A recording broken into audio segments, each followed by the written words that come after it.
حلقة مثيرة من برنامجها مساء الياسمين على قناة الشمس. فجرت الإعلامية ياسمين الخطيب موجة من الجدل بعد تصريحات نارية طالت الفنانة سما المصري، مشيرة إلى أنها شعرت باء الخديعة عندما ظنت أن الأخيرة قد تابت، قبل أن تكتشف أن ممارساتها القديمة ما زالت مستمرة، لكن تحت غطاء ديني متمثل في ارتداء الحجاب.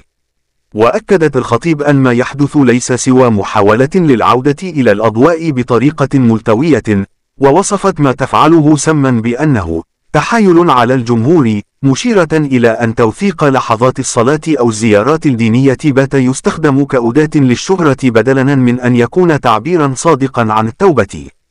وفي لهجة نقد لاذعة، أوضحت الخطيب أن الدعاء والتقرب إلى الله أمور خاصة بين الإنسان وربه، مشددة على رفضها لتحويل هذه العلاقة الروحية إلى محتوى يصور وينشر بهدف تصدر الترند. نرشح لك ياسمين الخطيب تنتقد ظهور سما المصري، مش أي محجبة تبقى داعية.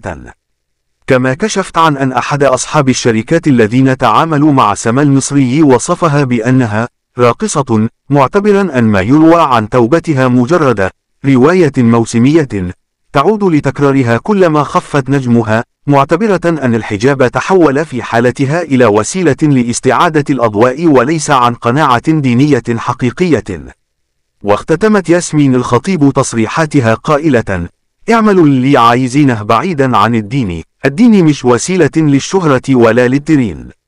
علامة اقتباس مزدوجة. وفي سياق آخر، تطرقت الخطيب إلى ذكريات طفولتها ودراستها في مدرسة للراهبات، حيث كانت القواعد صارمة فيما يخص المظهر والالتزام.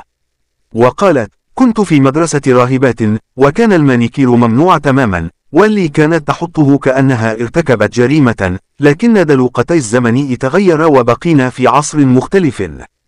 علامة اقتباس مزدوجة. وأشارت إلى أن الفروقات الزمنية انعكست بوضوح على سلوكيات المجتمع، حيث أصبحت أمور كانت تعد في السابق تجاوزات كبرى اليوم تمر بلا جدل يذكر.